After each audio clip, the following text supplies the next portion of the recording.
I am Ferdinand Marcos, and I am the President of the Republic of the Philippines. I stand today on behalf of 110 million Filipinos.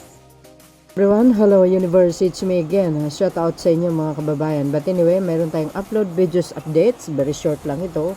Siyempre, gusto natin i-spread ito, no? At ito na po ang katapusan ng mundo ni ni Saldico. Ibig sabihin, ito na po ang hudyat. Anytime. Maghintay tayo. Tingnan nyo. Babalik at babalik dito yan sa Pilipinas. Tandaan nyo yan mga kababayan. Yang sa mga accusation niya laban sa Pangulo, siguradong pipigain at pipigain yan. Pag wala siyang sapat na ebidensya na maipakita, sinasabi ko na sa inyo, kulong ang abutin nito. Palagay ko, pipiyok at pipiyok itong taong ito. Pag ito bumaliktad, mga kababayan, pag ito bumaliktad, panigurado, may masasangkot. Sinasabi ko sa inyo O, 'di ba? Doon pa lang sa plate number nung sasakyan Region 11 po 'yun. Doon pa lang medyo mahinala ka na lang So dahil sa akusa laban sa Pangulo, ito talaga naman, no? Shout out sa mga Marcos loyalist supporters, Filipino and OFW. Ayan, sabi dito mga kababayan, maganda ito. Ito na po ang umpisa. Pag nagmatigas ito, sinasabi ko sa inyo mga kababayan, may kalalagyan talaga siya. Oo, sigurado. Kaya abangan po natin ito, no? Anytime from now yan. Makakansela na yung passport na.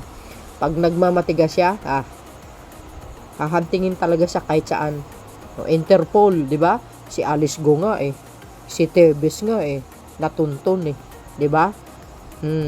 Lalo na po yung isang sekretary ni dating yung sekretary ng DPWH, ex-secretary DPWH Bunuan, mga kababayan.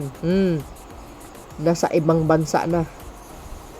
Hindi ko alam kung tumakas or whatsoever, no?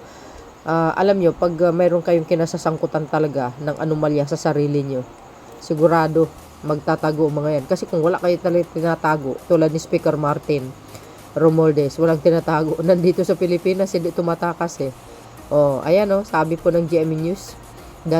Dating ako, Bicor Party List Representative Saldico, sinampahan sa Sandigang Bayan ng mga kasong graft at malversation ng ombudsman. Nako, Saldico, paano yan? Alam nyo, nakikita ko makukulong siya mga kababayan. Bakit kanyo? Diba, yung 100 billion na sinasabi niya, hindi naman talaga kay Pangulong Marcos Jr. yun. Yun po ay ginamit lang ang pangalan ng Pangulo. Nag-take advantage yung mga taong sa paligid niya na ginamit ang pangalan niya. Tapos itong ginawa ni Saldico, ipinahid sa pangalan ng Pangulo. Gunggong talaga yan para ito sa halos 290 million na umano'y substandard.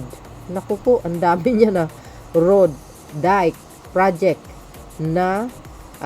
sa Nahujan Oriental Mindoro.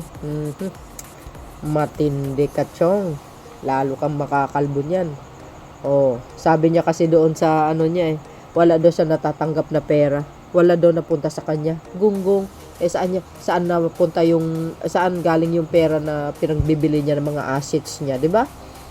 Bukod kay ko, kinasuhin din ang ilang taga DPWH Region 4B at Sun West Incorporation. Di ba sa kanya yan? Di yung na yan, yung tawag dito, itong kumpanya na yan. Sun West Incorporation, yung builders ba? Di ba sa kanya yan?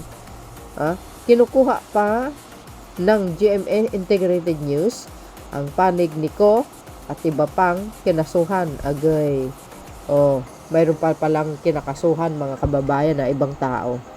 Ayan na breaking news. Paano yan, Saldico? Pangulo pa ang kinalaban mo. Pero ang mali mo lang din talaga is dinawit mo pa. O nagpagamit ka pa sa alam mong mga taong kurap na tulad mo rin. O bakit ganyan ang pangalan niya ko?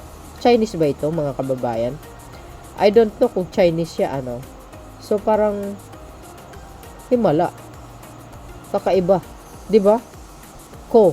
Ibig sabihin Chinese siya. Yung papa niya siguro. Mukhang Chinese eh. Parang mga Chinese naman eh, mukhang mahahaba ang mga kakamay ah. Tulad ng isang congressman, Chinese din ang dulo ng pangalan. Ano yun, ang pangalan niya? Anong apelyido niya? Yap. Ay di kayo naloka. Bakit laging halos sangkot? Puro Yap. Ay puro pangalan ng Chinese ang dulo. Eh di kayo naloka. Yung dating economic advisor ni Digong na drug lord, si Michael Yang. O di ba? O naghahari sila dito eh. Ito kanina, no, yung spokesperson ng ombudsman si Miko Calabano. Dating spokesperson ng DOJ. Ayan malinaw na malinaw mga kababayan. Ako po, delikado tayo, sardi ko. Lalong liliit ang mundo mo, Chong. Sigurado. Ang binangga mo pa yung haligi ng Pilipinas. Di ka nalalagay sa alanganin. Umaasa ka na akala mo mapatalsik ang Pangulo? Ang akala mo magiging presidente sa Sara Duterte? Excuse me. Wala ka ng lugar. At hindi na po mananalo yan si Sara. Di ba? No, never. Kaya gustong patalsikin ng Pangulo dahil alam niya hindi na siya mananalo sa 2028. Ngayon pa, ang dami ng galit sa mga Duterte. Bakit? Nagmamayabang ang mga Duterte na marami sila. Bakit yung rally nyo nilalangaw? Bigo na naman kayo kahapon. Di ba? Tapos parang sinira nyo yata yung rally ng ANC, di kayo naloka. Yan, sinira ni Aimee tsaka ni Cubeta. Ito yung sinabi ko mga bes. Ayan. Si Secretary Bunuan, kinumpirma ng Bureau of Immigration na umalis ng bansa kahapon. Ayan, si dating DPWH Secretary Manuel Bunuan papuntang Amerika para sa medical. Nako, bakit guys, no? Napapansin ko, lahat po ng nasasangkot sa flood control issue, laging nagkakasakit. Ay, naku, consumption kayo. Nagnakaw kayo ng bilyon-bilyon tapos ngayon, sakit-sakitan. Naloko na. Ayan, ex-DPWH Secretary Bunuan umalis ng bansa papuntang Amerika. Bakit? For medical, siguro, papatingin dahil na high blood siguro ito si Bunuan, sayang, nagkamali si PBBM na kinuha ito. Mayroon din palang tinatago na ito, mga kababayan, na hindi maganda. Grabe, hindi mo akalain ang mga sekretary ni Pangulong Marcos Jr. So, ibig sabihin mga kababayan, nung panahon pala ng dating Pangulong Rodrigo Duterte, so ibig sabihin talagang pinagsasamantalahan din siya, no? Wala siyang alam sa mga korupsyon na nangyayari sa kanyang pamumuno. Kasi si dating Pangulong Rodrigo Duterte, siya rin po ang nagsabi na talamak ang korupsyon. Pero ang masaklap dito, nakakalungkot, na alam po natin na matapang siya, mukhang berdugo, walang sinasanto. Pero hindi niya po kayang sugpuin ang korupsyon ng panahon ng kanyang pamumuno. Even na pangako niya na tanggalin ng 6 months ang bawal na gamot na lumaganap sa bansa. Pero walang nangyari. Hindi niya kaya Bakit kanyo? Paano niya susugpuin ang mga drug lord sa Pilipinas kung siya mismo ay protektor? At yung anak niya, 'di ba? 'Di ba? 'Yun ang problema. So, kaya masasabi natin, talamak ang korupsyon sa panahon ni Digong na hindi niya po nalalaman kasi siya rin mismo ay magnanakaw. 'Di ba? Ayan mga kababayan, 6 day ago dumaan lang sa wall ko. So, abangan po natin ang mga balita or mga sunod resulta ng itong mga nangyayari sa bansa. mga nakawan talaga sa flood control dekada na nangyayari. Siyempre ngayon lang na tuklasan under the Marcos administration. Kaya pasalamat po tayo mga kababayan kay Pangulong Marcos Jr. dahil talagang yung effort niya ba. Sabi nga ni Congressman Adjong kay Pangulong Marcos Jr. tingnan This is what I don't understand. The very person who actually wanting to clear out all this mess, using his authority to really upend whatever mess that we're in, is the one that is now being. I think this is what I don't understand. The very person who actually wanting to clear out all this mess, using his authority to really upend whatever mess that we're in, is the one that is now being pointed at as the one to be faulted. No, I mean, let's remember the president came out during his SONA, saying these things, at the expense of probably the capital of his own administration. I mean, for someone who does that, it only speaks about sincerity in the confidence that the administration, with all the illegal instruments at his disposal, with the robust working of the courts, the entirety of his government and administration, it only speaks not of lack of confidence, but actually the certain amount and the enough amount of confidence in that kind of in the government. Nobody would even come out exposing na meron talagang problema, tapos ikaw yung pangulo na alam mong walang mangyayari halimbawa, or alam mong hindi ka confident doon sa magiging resulta nung gusto mong ayusin sa gobyerno mo. I think it speaks about not only just confidence of the workings of the government, because he allows the course of the law and justice to have its own course in investigating all this mess.